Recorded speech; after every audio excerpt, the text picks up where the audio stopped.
So today I wanted to revisit our buying guide because we haven't done it in a while, and we definitely haven't done it since the whole NAR stuff kicked in and the new documents are in place and the new language we really put in about how to speak to your buyer about the whole commission deal. Yeah. So I thought it would be a good idea just kind of revisit that. Just as an aside, um, just for those of you who weren't at the Coast meeting yesterday, I sent out the agent profiles yesterday, so you can add them to your buyer guides if you want to like merge the PDFs. And if you need help figuring out how to do that, let me know, and I'm happy to walk you through that. But let me share my screen. Everybody see it? Okay. Mm-hmm. Okay. Just get my stuff adjusted so I can see you guys. Okay, so just as a reminder, quick, easy way to access the guides are right here on the front page under the buy and sell tab. You got the buying guide and the selling guide. You just click on it and then you click right there to open the guide. Easy peasy. And I updated it because the way it was before, I couldn't just pop in a new document and use the same URL. Now we've got the same URL for that page all the time. And anytime the document gets updated, I can just put in the link on the backside to it so it goes to the same place. So before we dive really too far into this, and maybe for Jacqueline's benefit more than anybody else, it's just because she hasn't sat through one of these with the team. What's the purpose of this? In your guys' words. To explain the process of buying a home, 100%. working with us. I especially love it for first-time home buyers. I think it, first-time home buyers, yeah, 100% love that. yeah. I mean, I just approached the conversation with, have you ever purchased a home in North Carolina? Yes or no? Has anybody talked to you about that before? Yes or no? Most of the time, if they say no, okay, well, let's make an appointment to meet face to face and walk you through the process. Right, and now that we're living in this new world, our goal has always been to try and do a strategy session before showing houses, right? Now, sometimes we do it at the house, but ideally we take the time to share it with them. We've really implemented that over the last year or two, getting it in dotloop so it's easy to share, having it on the website, especially in this new version that looks really nice and wasn't just a bunch of Word docs put together like the one we used for years. So make sure you're taking advantage of it. I think it starts the relationship out on the right foot. It's like, hey, look, we're prepared. We've got this nice info piece ready to walk you through this process. Also, how many agents do you think are doing this versus starting with showing the house? Well, here's the thing. If they don't know what buyer agency is now, they can't really, if they're doing it back asswards if they're showing the house. You know what I'm saying? Like, 100%, but I yeah. guarantee you a lot of people are still just getting agency and showing the house. Oh, I'm sure. And they don't even know what the hell they're signing, you know? Right. So, I think that in today's day and age, I mean, it even is it's so easy. Like if they're out of state or whatever, like I've done so many and I know other teammates have freaking do this over Zoom. Like email the 100%. PDF, bring it up.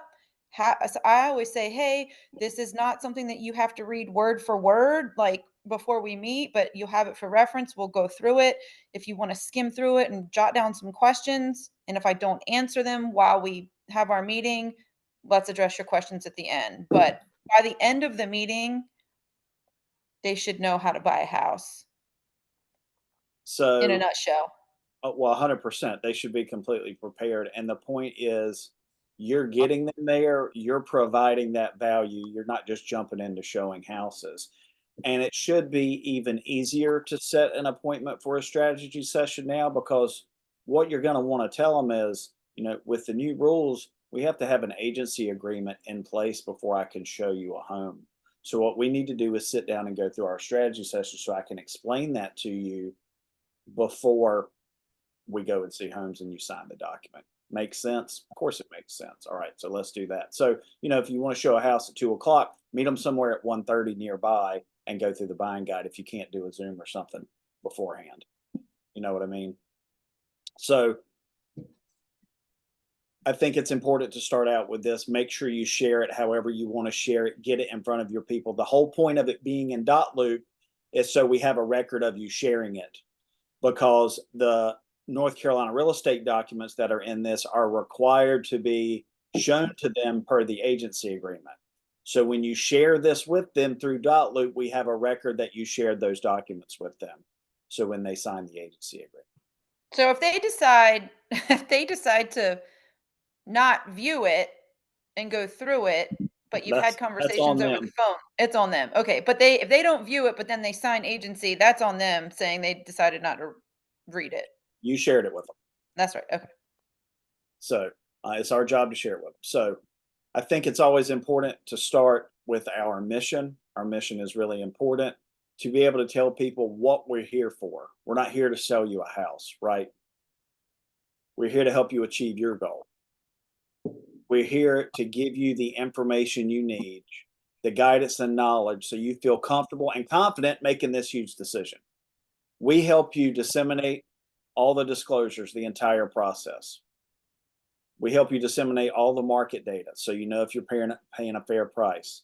We help you disseminate all the inspection information so we know what's important, what's going on with the house, what you need to prepare for, all of those things. That's our job.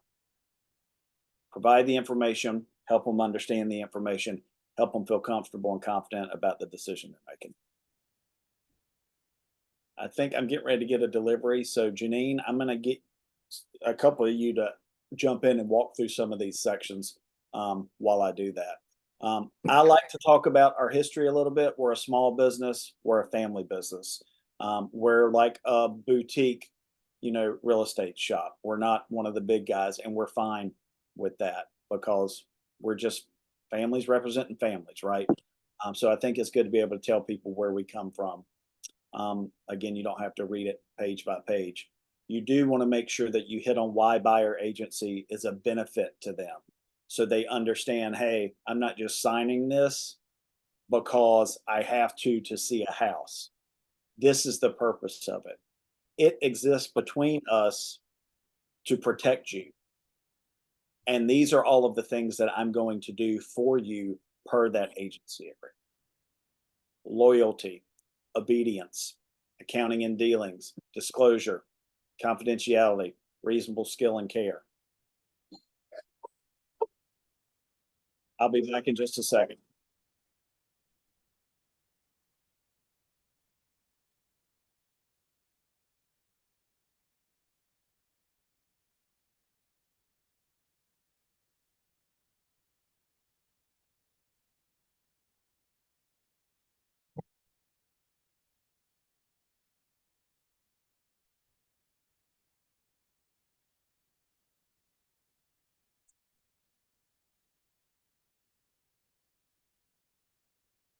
What are y'all's guys' thoughts on like a pre-recorded video to go over the buying and selling guide, especially the buying guide to send to people? We used to do it at a company that I worked with before Governor's Club. God, that was 20 years ago. Before Oceanair, but it wasn't a pre-recording of like the buyer's guide. It was just an introduction.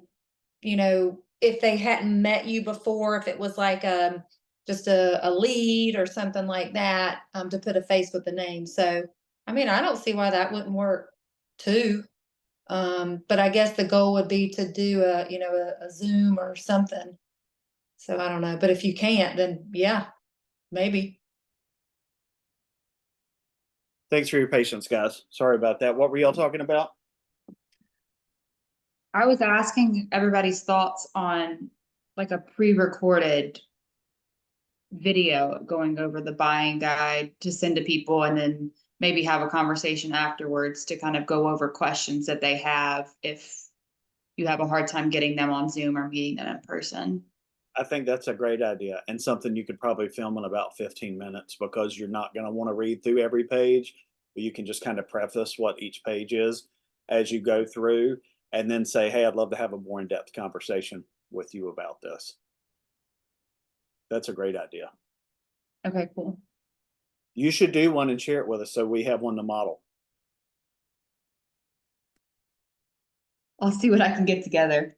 Love it. Okay, fantastic. So we talked about why buyer agency is a benefit, right? We also have a ton of 5-star reviews, so go check it out. People speak very highly of their experience with our team. Hopefully, you'll have the chance to do it at the end of this process. And then I always say, because I like to keep this light, right? So it doesn't seem too businesslike. I'm like, hey, stop. If you don't pay attention to anything else, pay attention to this page. And it's funny because I just did one this weekend, and I've seen it before because we did it on Zoom. They went like this. They zoomed in, you know, with their face so they could really get in it. And I'm glad because this is the most important page, and I like to really spend some time on this, explaining each step of the process. So for fun, why don't we do this and take turns doing it? So get ready, I'm going to call on you. So to begin with, hey, we're here at the strategy session. The whole point of this is for us to discuss what's really important to you in the home that you're looking for, right? So I can see your vision and I can help you find it. And we're also going to talk about the entire process of buying to get you prepared so you know what to expect each step along the way, and you know what you have to do to get prepared to move through the process. Now, number 2, April. I'm Kevin. Paying for your home. Oh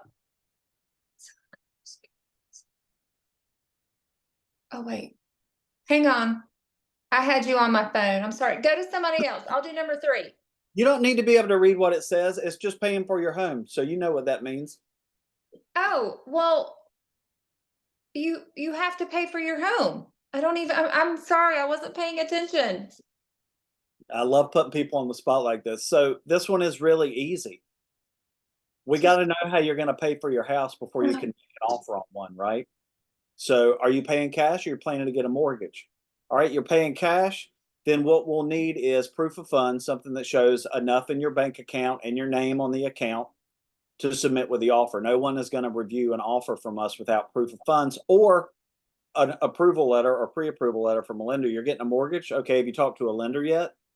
Okay, great. I'm going to connect you with my lender when we wrap up this meeting, send you the application link so you can go ahead and get started and work on that pre-approval. They'll talk with you about your options, help you find the loan product that works best for what you're looking for, whether it's a shorter or longer term, interest rates, money out of pocket, all of those things. You can find out what works best for you. Sound That's great? what I was gonna say. I knew it. I was just helping you. All right. So number 3, finding your home. Connor, handle this one for me. So after we have our pre-approval and we've went over our strategy session, now we're gonna get together and make a list of homes that are checking the boxes of what you're looking for in your next home. And we're gonna set up some showings and go view those homes to see which ones are gonna best fit what you're looking for. I think that's great. Janine, I know you're busy also. I'm glad you're here to participate. Can you do number 4? Sounds like no. So we'll go back to April for this one. All right. Am I on mute? No, I'm not.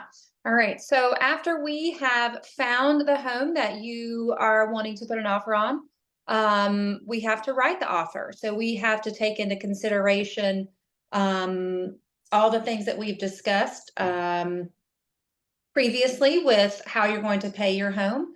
And we will then put that in the offer, and we will try to make it as appealing as possible to the sellers as well as yourself. And we'll negotiate through that. Hopefully the first one is accepted, and then we'll move on and be under contract. That's really good. I think one thing to mention in this whole finding your home, writing the offer thing is, you know, I'm going to bring comps so we know how it's priced in the market. You know, that's part of the service I provide. Also the disclosures, things of that nature, but that's Yep. right on. Who wants to handle going under contract?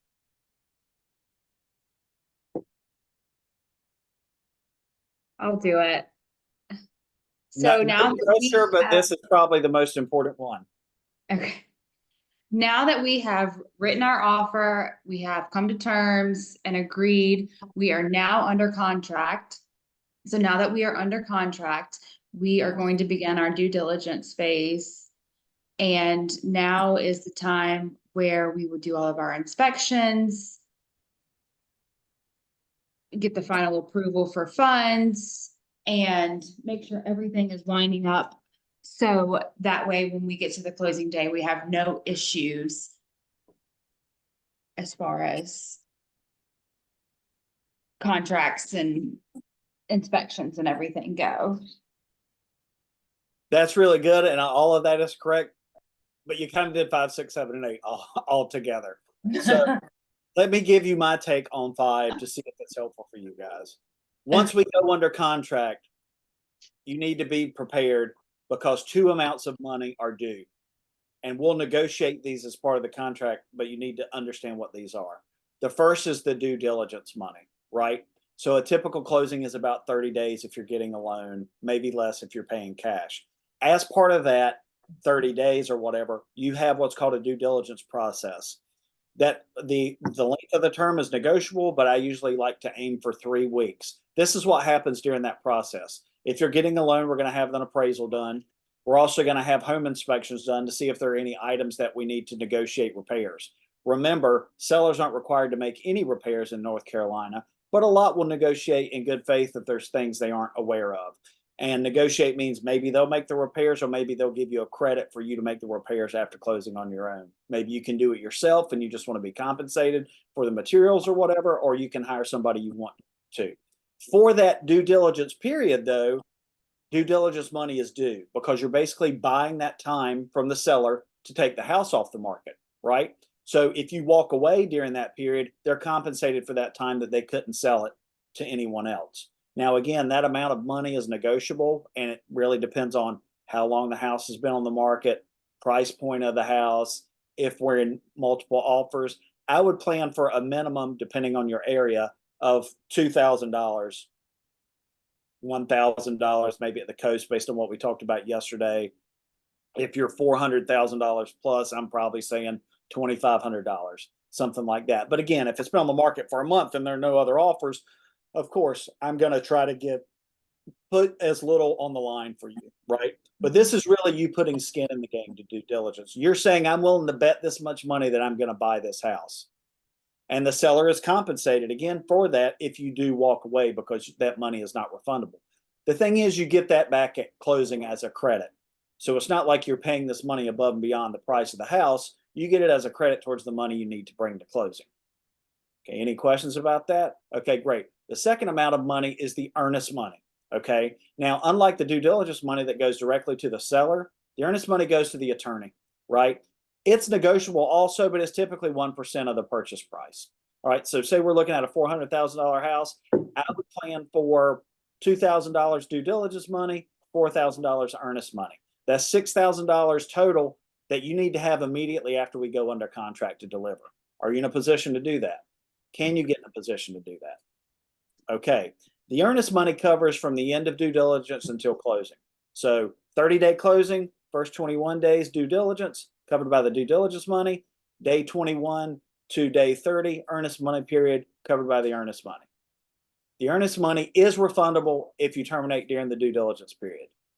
If you walk away after the due diligence period before closing, that money also goes to the seller. Just like the due diligence money, you get a credit at closing for the earnest money because you've already provided it. Does that make sense? Any questions? I have a question. Yes. I should probably know this, and I should anyway. If somebody doesn't want to do due diligence, can they just do earnest money? Of course, you can do whatever, Okay. but it's our job to set the expectation. And I've had this conversation with almost everybody on the team at this point. Look, how we do real estate in North Carolina is not how they do real estate in New York or Florida or whatever other country you come from or county or town that doesn't do due diligence. This is part of the process in North Carolina. Okay. Sellers have protection. If you were selling, wouldn't you want some protection if somebody decides to walk away after 3 weeks? 100%. Yeah. So sometimes this is a good example to use that other shoe on the other foot argument to help them see a different perspective. April, I always say neither one of these is required for this Mhm. contract, but I have yet to sell a house without due diligence. I was just thinking, like, I ran across a home that had some structural damage, and the Yep. people were like, "Well, I don't want to put down due diligence because we know there's issues. I want to get an engineer out here before." And it didn't come up, but I was thinking, is that even possible? And I mean, I knew the answer was yes, but is it done? And I guess the answer is not really. So, In a Well, situation like that, you've got a couple of options. Obviously, you could do nothing or go very low. The other thing is you could do an additional provisions with the offer Yep. of purchase that says, hey, we're aware that there's something going on with the structure. We want whatever is found on the inspection taken care of. And then Yeah. if you get to that point as part of the due diligence process after contract, if they agree to that as part of the contract, and then they refuse to do it, then they're in breach of contract, That's then right. your due diligence money is refundable.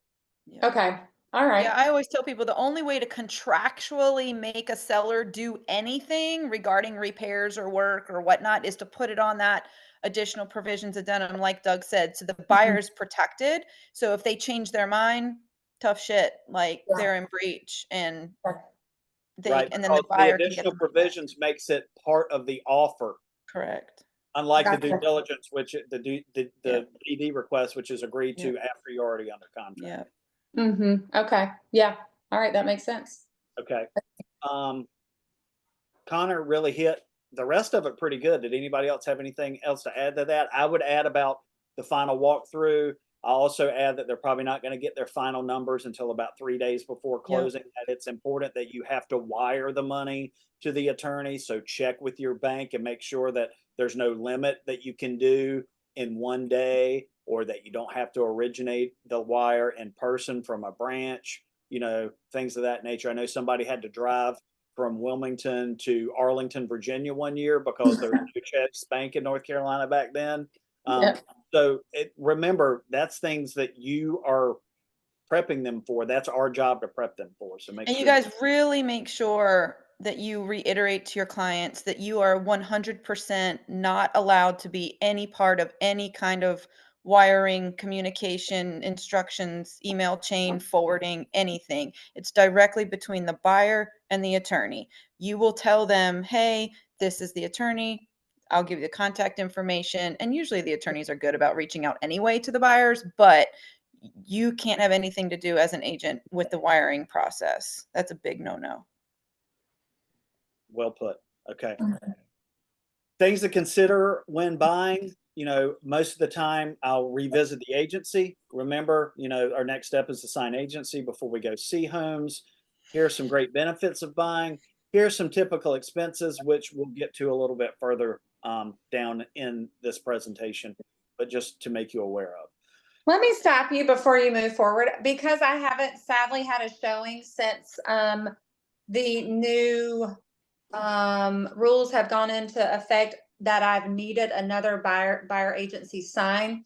If I am just meeting somebody for the first time at this place, have you guys taken the one sheet buyer agency, if you will, for them to sign for one home, or have you guys run into this as an issue yet, or are people just signing the buyer agency even though they don't know you?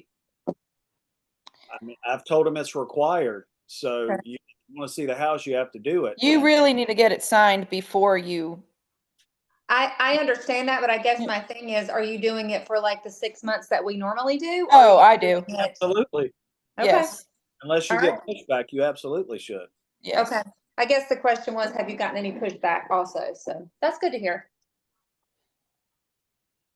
Good question, though. And something what you need to do is you need to assume that they're going to work with you. Yeah. So don't even Sure. give the option Yeah. that, okay, we are only going to sign it for a day so we get comfortable or whatever. Yeah. You Okay. have to get to that. Of Yeah. course you can. What I would, I would try to push for not a day, but like a week or a month minimum. Yeah. Okay. Where would that document be if we need it? It's the buyer agency agreement. You just It's change it. no different document. You just change the length, the day it expires. Okay. All right. I guess I've just been watching all these things and people are like they're only signing for like one house or one day. So, all right. Okay. You can do that, but I wouldn't recommend it. I think it's Right. selling yourself short. And even if you have to do it with someone, I Mhm. would say, okay, we'll do it today, but when we go back out, we're going to sign it for 3 months or 6 months. I'm Yep. not going to do it every time we go out. Yeah. Sure. Okay. And honestly, April, if they throw a hissy fit about that, they may not be the right fit for you. Sure. Yeah. But Yep. you know, it always comes down to how are you explaining it. True. Right. You Yeah. know? So look, hey, I get it. We're testing each other out. I'm testing you out. So if we get back out after today, we're Yeah. going to commit to we're not going to commit to just day by day. Right. No, I got that. I like that approach too, if that were to come up. Okay. On here, one thing that I do hit hard is section 4. You know, your lenders should remind you about this, but just as after we get under contract, some things to remember to avoid. Right there. No major purchases. Okay. Don't move money around between accounts because unless it's related to the buying process. Don't change your job unless you talk to the lender about it in advance. Don't miss or make any late payments that could affect your credit score. Don't open new lines of credit. Don't go to Rooms to Go and open up a new credit card because you want to buy a bunch of furniture. Wait until we close because doing any of these things could make you no longer qualify for the loan that you'd applied for, meaning that you're going to lose that due diligence money that you've put down because maybe you have to back out. Janine, And you do love it when you have clients who do all of those things in one transaction, and then they sell things and they have no record of it. What did you say, Doug? y'all do this page for me while I wrap up this delivery. I'll be right back. Okay. Hold on. Yeah, I I'm think trying- we've all had people to, you know, I just recently had somebody get a new job and not tell me. So, and maybe I didn't go over it like I should have, but this woman doesn't speak very good English. So even if I did, I don't know that it would have mattered. But, and that's a good point, April. I mean, they just, and I'll tell them, like, I'm not saying you can't buy furniture, but Yeah. you need to just run everything by the lender because they're going to be the ultimate decision makers regarding your financial situation with this loan. And you've worked this hard to get here. You don't want to, you know, yeah, do anything to cause a red flag to not be able to get to the closing table. Buyer costs. Okay. So I usually say, you know, due diligence and earnest money, you know, the due diligence is going to be its standard operating procedure in our market. You know, the seller is going to need some kind of collateral for them to pull their house off the market and for you to move forward with the purchase of the property and decide that, yes, you still want this house. Now, obviously, everybody's means are different, and the person buying a $500,000 house is not the same means as the person buying a $250,000 house. I always say, no matter what the price point is, minimum $1,000, minimum $1,000. But I'll always explain to my clients now, I will advise you differently if it's newly on the market, if you're in a multiple offer situation, things like that. The higher the due diligence, the stronger the offer, the higher risk you're taking as a buyer to walk away, and that's attractive to a seller. But obviously it's negotiable. If you put in $1,000 and they love everything about your offer, they can always counter it and ask for more, and then that's up to you to decide. These costs of inspections, that appraisal is probably, now that's per the lender, I tell them, but I usually advise it's probably more around 800.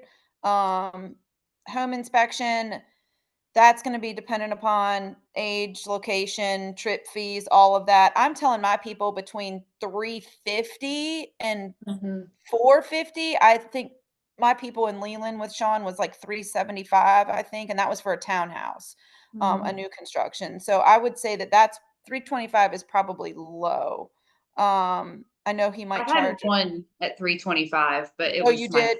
my Okay. townhouse, and he was VA, and you know, Sean offers. And a he does discount do a for discount for military. military. Yeah. So, But he does charge, I mean, keep in mind, if you have somewhere that's like Brunswick County or something, he may charge a trip fee. But I usually I give them a range. I said between usually 350 and 450 and that's pretty safe. I don't know that I've ever had one more than 450. Re-inspections, obviously, if there's something that comes up and the buyer wants the home inspector to go back out, they're going to be charged for that. and that's pest 170. Okay. It's now 170 to do a reinspection. Okay. Across the board, Connor? Yeah, when as far as I know, he went, last time he went back out for me, he said that they now charge 170. Okay, well, that's good to know. Yeah, Doug, we probably need to update this sheet with these numbers. I would probably move appraisal closer to 800. Um, Pest inspection. So here's the deal. Especially if it's a VA buyer, you need to clarify no longer is the law that says the seller has to pay for this. The buyer is able to pay for this. If there's no termite bond on the property, I always explain the benefits of getting that. And I tell them that's $300. That will include your pest inspection and your bond that can be paid at closing. If they only want the pest inspection and not the bond, April, we're looking at $155, right? That's right on the coast. Up here, Okay. it just depends. And most people don't get bonds under contract. They get them after. Okay. Yep. Well, our experience here on the coast is if they have a bond on the property already, that's great. It can transfer, and then the WDIR fee is nominal, Mhm. 175. I would say max for a WDIR is $155.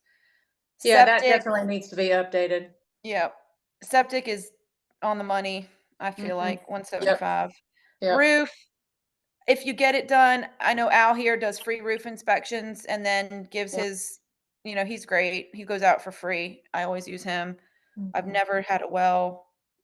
HVAC, I feel like is 150, maybe more if there's a second unit, April. Yep, I agree. It's definitely not 75 anymore. I've only ever had one client ever at the coast do a radon inspection because her child had cancer and she wanted everything under the sun tested, but that's not something that we even do here. I mean, we do it, but it's not. I've ever only had one buyer in 5 years get one done.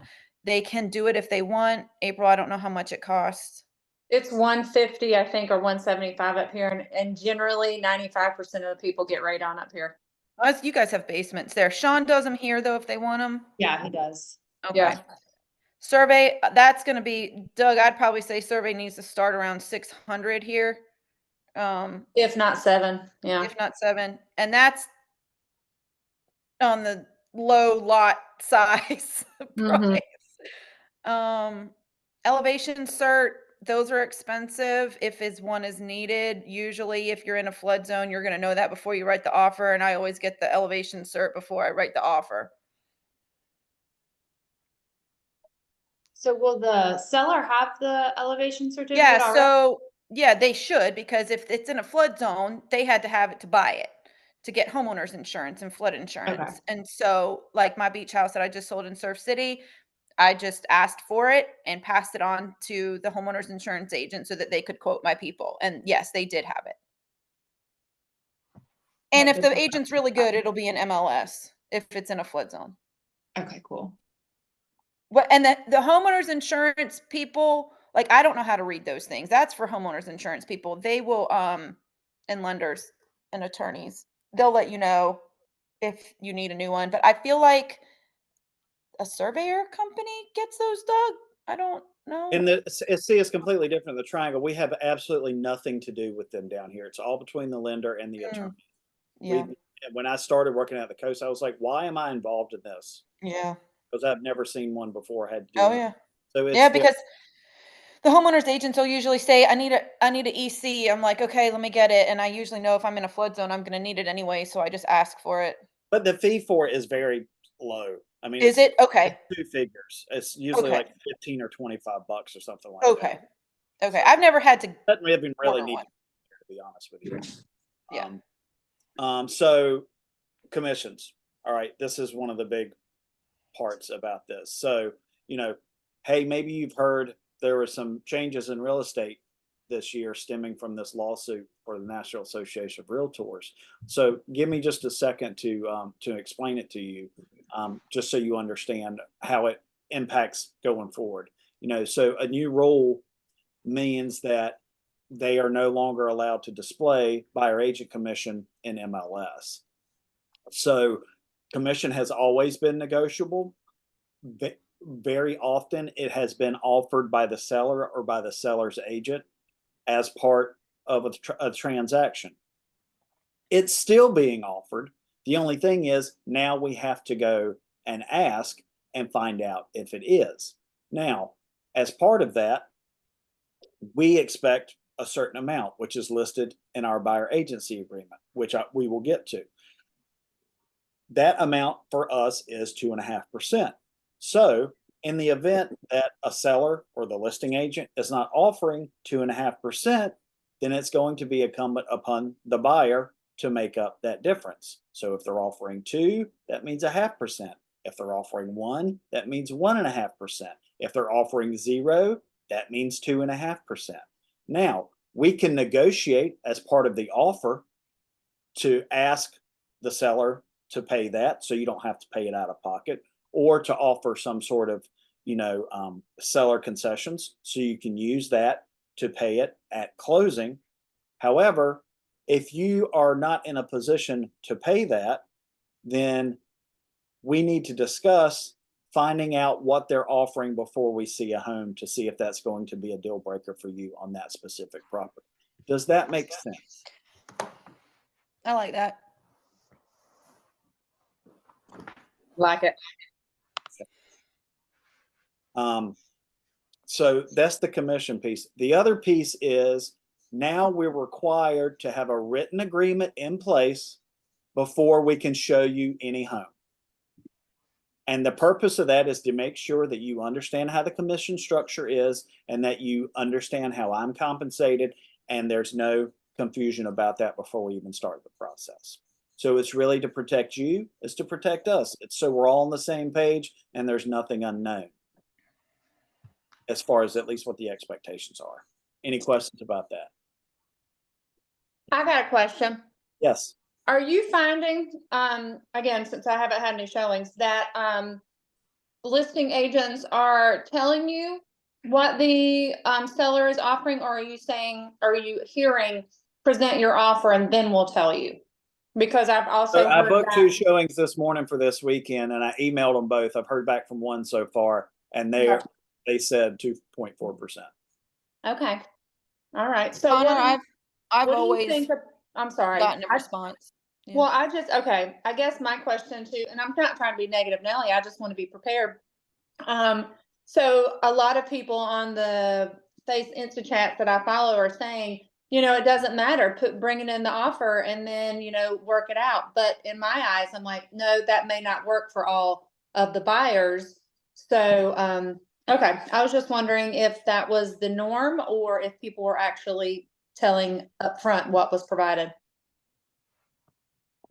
I think most people are going to tell upfront. I think that some agents are going to have to answer, bring me an offer, because they didn't do a good job of explaining to their sellers why it's a good idea to offer something, and why you need to go ahead, because it's part of the agreement. There has to be a number in there. Exactly. Somewhere it's written down. So it's disingenuous to say, bring us a number if there's a number already in your agency agreement. Seriously. And I think these are some of the things that weren't well thought out.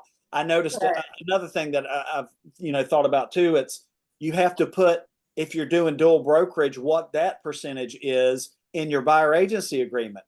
Well, how the hell do you know? Mm-hmm. Yeah. Because I can't control what the seller is doing for any of our listings. Oh, true. So that shouldn't even be in there anymore. Good But point. nobody's Wait, thought about that Wait, yet. say that again. Say that again. So if your firm is doing both sides, it's in the buyer agency agreement what that total percentage is. Right. Well, how can I know? Because I don't know what, Oh, because you don't have a seller yet. You might not have a seller yet. No, because I don't know what the seller is willing to do or is offering. Yeah. Because you don't have the listing agreement in place. Yeah. Well, even if we do have a listing agreement in place, we might have 4 different listing agreements that have 4 different amounts. That's what I'm saying. Because that's what I'm saying. If you're representing the buyer, you don't know what the listing agreement says. Well, even if I do, because I know what our firm is, and we've always put 6%, we've always done 6%. Well, now it's not necessarily that anymore. Yeah. Well, There's if no it's reason 5.5 for or that to something. even be on there, in my opinion. But I digress. Oh, okay. No, that makes sense. So if I'm filling out a listing agreement, do I still put that 6 for the firm? That's not on the listing. Well, yeah, you do for the firm, but if they're offering 2.5% or whatever, but that's not just for the firm. That's the firm total and Right, then the right. buyer agency. So Right. you only do that based on whatever the math is. The whole Right. point is whenever you're filling out a buyer agency agreement, it's also in there, and we've always put 6% because we've typically had 6%, but we won't know. Yeah. I just don't understand the point of it being in there, but regardless.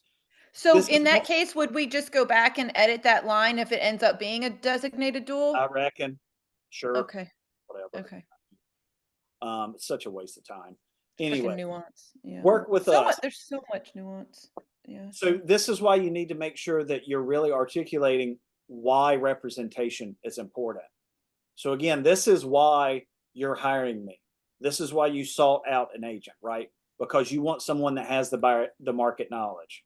You know, like I mentioned, when we're looking at homes, I'm going to bring comps so I can tell you how it's priced relative to the market and how we should structure our offer based on what the data is telling, right? Negotiation skills. Now, I'm working for you. I don't practice dual agency, so I'm never going to be representing a seller at the same time. So my goal is to do the best I can for you, right? To get you what you want. Access to listings. Well, you can't see any properties without working with an agent. I'm the only one that has, only agents have access to MLS. Only realtors actually have access to MLS. So, I'm here to provide that access for you. And then guidance and advice. This is what I do all day, every day. I help people negotiate one of the biggest decisions they're ever going to make in their life. And like I told you, my mission is to help give you the knowledge and guidance you need to be comfortable and confident with your decision. So let's go do this thing, right? You want to find a house? Let's do it. All right, let's go. All right, so we'll talk about, what's important to you. Let's talk about your needs. All right. I'm going to set up a search for you when we finish this in our system. We're going to talk about your criteria, and then we're going to pick the ones you want to go take a look at, right? I'm speeding up because we're getting towards the end of the hour. Once we get to that point, we're going to talk about the data, and then we're going to talk about how I think you should structure your offer based on what you're looking for and what that data says. Ultimately, it's up to you. But my job is to help you disseminate the information, which I'll give to you so you can make an informed decision that you feel good about. Any questions about that? Y'all got anything to add? I'm trying not to hit every bullet point.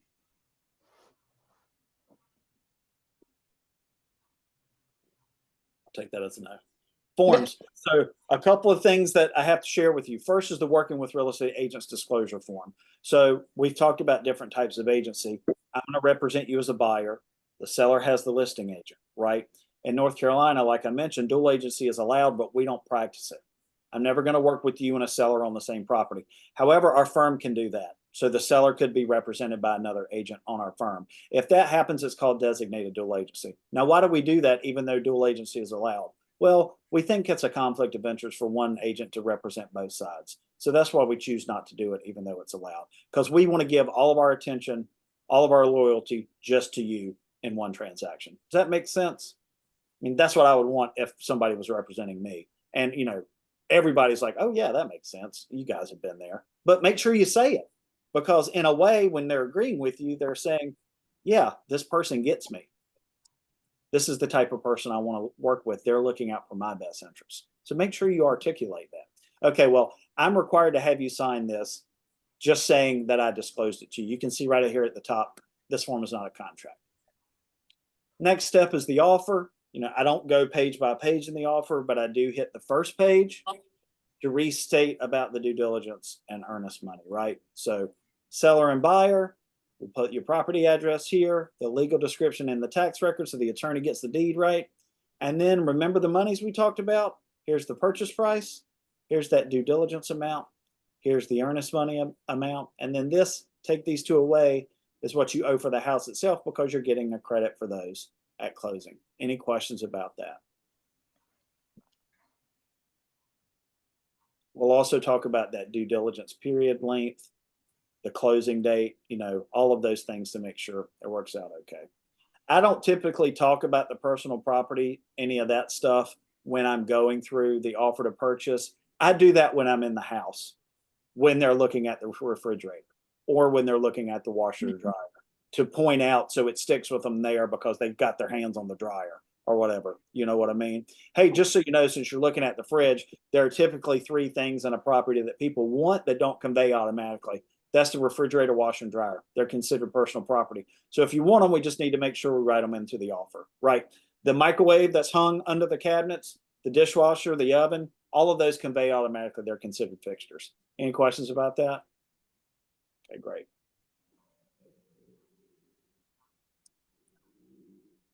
Professional services. Once we get under contract, we're going to set up those inspections and things with the attorney that we talked about. This document allows us to do that. We'll talk about what you need. I'll pre-populate the boxes and send it to you to initial so we can go ahead and get started with that. Any questions? Here's an overview of all of these of the standard contract, just so you can go back and kind of read through it on your own if you have any questions, but particularly pay attention to the earnest money and the due diligence process, which we talked about earlier. That's a great Cliff Notes version. Yeah, I love that. That way they can go back and read that and disseminate it on their own without having to try to understand the contract. Who wants to read that thing? And then, hey, they accepted our offer. Congrats. We're under contract. So a couple of things that are next. And just go through it. You know, we're going to get the stuff to the attorney.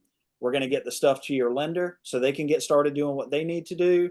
We're going to set up the inspections that we talked about. If you wanted to put up a fence or something like that, suggest a survey, all of those things. The good thing about now is that April is going to jump on board. She's our closing manager. You're going to love her. She's going to handle all of our back office stuff. She'll probably be reaching out to you because the attorney's going to have some additional forms for you to fill out. She'll assist you with that or get it to you to fill out and get back. She's going to set up the inspections. She's going to set up our closing day and time and let you know about all that.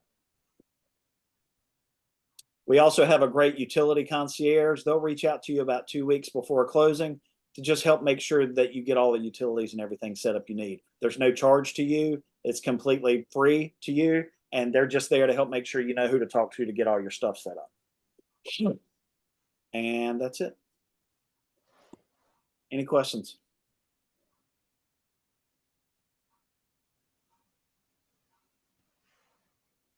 Anything y'all do different?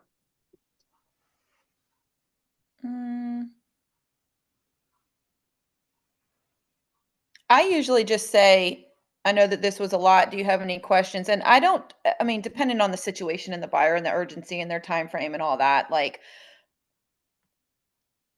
they may want to take some time to actually read the 7-page buyer agency agreement before they sign it. So I'll just say, hey, here's it for reference. You have it in front of you, because I print everything out if I'm meeting them in person, and I say, hey, here's your folder. And then I just use my binder to show them everything. And then I'll say, you know, the next step is for us to get this buyer agency agreement signed. I'm going to send that to you through e-sign. Now, if I have old people that don't have the internet, then yeah, I'm getting a wet signature right then and there. But if they're ready and willing and shit, get it signed there if you can. Yeah, 100%. If you're face to face with them, I would definitely bust it out, especially if you're doing this right before you go see a house, right? You need to. Yeah. I think at the end, Janine is 100% right. Do you have questions? Okay, here's the next steps. Jump into Lofty. Make sure you got that search belt for them. Yep. You know, and make sure that you tighten it up if you've got 100 opportunities, or maybe you expand it if you've got 0 or 1, right? Help them see where they need to massage their criteria if they don't have options or they've got too many options, right? And then open a few and go through them. Hey, what do you think about this one? Would you go see this one? All right, well, you want to go see this one this weekend or whatever. Okay, well, then here's the next steps. If they're not approved, I'm going to send the email to connect you with the lender so you can go ahead and apply and get that pre-approval. We need to do that before we go see homes. Second, I'm going to send you the agency agreement because we need to sign that before we go see homes. Now you've got everything covered, or you should. If you do this in the right order, then you're not showing homes without agency, which you can't do anymore, but you know what I mean. And you're not showing homes to people who aren't approved. And that's the whole point of doing the strategy session, is to say, I'm here to help you. I'm here to help you understand the process and how it's going to play out. I'm here to answer your questions and understand what's important to you so I can get things in front of you that make sense. Also, I'm driving the ship for you. So get on board and listen, because I'm going to tell you what you need to do to get where you need to be. right? One of the things I was on a builder, I don't know if you said this when I was on the builder call in the beginning, so excuse me if I'm reiterating. When I start my buyer consult, one of the things I say to my person is, what do you expect out of a real estate agent? And then I want to make sure that they understand when you're explaining the part where you're explaining about the firm, make sure that they understand, like, you don't just get me, you get my whole team. If I'm sick, if I'm on vacation, if there's some situation where I'm not going to be immediately available for you, you're not going to be left out hung to dry. Somebody is going to be able to jump in and open a door for you or whatever you might need. So don't feel like, if I'm not available, you got nobody, because we all work together. And so I just really like my clients to understand that, I'm not a one man show. Like they need to know that, like, this team is here for each other, and if there's something that they need that I can't provide, we're going to make sure that they get what they need. I think that's great. I think that's a really, important thing to point out and make sure that people are aware of, because you want them to know it's not just you, that you've got multiple people that have their back, especially if you're working with a buyer, right? Yes, the buyer. Especially if you're working with a buyer. Yeah. What else you guys got? There's no one right way to do this. Yep. There is one wrong way to do it, and that's not To do it. Yeah. Make sure you're doing this. And if you can't almost do it without having to read what's on there, then you need to practice it, because you should be able to look at the slide and know what's on the slide. Because it's just like when you were in school, if you're doing a PowerPoint and you're up there reading it, your presentation ain't great. You should know what's on the slide, right? So make sure you practice it with your spouse or your squirrel or your dog or whoever, so it flows. And That's that way you can amazing. have fun with it. I always start out to, I like to say, what questions do you have before I get started? Yeah. Because 9 times out of 10, they're going to ask you a question. You're going to say, I'm glad you asked. We're going to get to that. Yeah. That's funny. And how good is it to be able to tell someone, I already have the answer to the question that you asked. It's part of the presentation. You see what we're doing with all of this stuff? We're showing them that we're prepared, that we have value, that we're ready to go and take care of them, instead of, oh, hey, you want to see a house? Oh, well, you got to sign this first. Okay, thanks for signing. Let's go see the house. That's so Or you don't want to impersonable. sign it? Why not? You got to sign it. Sorry. Well, Yeah. sorry, you didn't provide me any value. I'm not going to sign it just because I have to see the house. I'll get the listing agent to show me the house, Yeah. which, they'll find out they have to sign it for them too. But Yeah, exactly. I was just going to say they're still going to have to sign some shit. so much of our business is overcoming objections, but that doesn't mean it has to be hard, because a lot of these objections are really simple. It's just so many agents don't take the time to practice their objections. So when they're hit with one, they're blindsided and they Yeah. stumble, and then they say something wrong or make a mistake or make a bad impression. And you remember that old Head and Shoulders commercial or whatever it was, you only get one chance to make a first impression. So you got to be prepared. I have a question about something you just said. Okay. If I'm the listing agent and I get a sign call on an unrepresented buyer, because I You mean, have to have an agency agreement to show a house to somebody. correct, but is it best practice for us to just immediately pass them, or because, like, since we Whatever don't gets do them in dual- the house quicker. Yeah. If I'm representing the seller, I'm going to do Yeah. everything I can to get them in the house as quick as possible if nobody else is available. Okay. So I think it just depends on what's happening in the moment. Ideally, probably yes, it is Yeah. best to pass. But at the Yeah. same time, if they're not interested in that house, I'd hate for you to lose a client. 100%. So that's why I think, like, okay, get the buyer agency agreement in place. Obviously, it's under agency with the firm, but I've signed it. So in the event that they want to make an offer, I pass it. But Yeah. does that agreement doesn't need to be Updated? changed, No, it doesn't, because anybody can represent them in the firm once it's signed.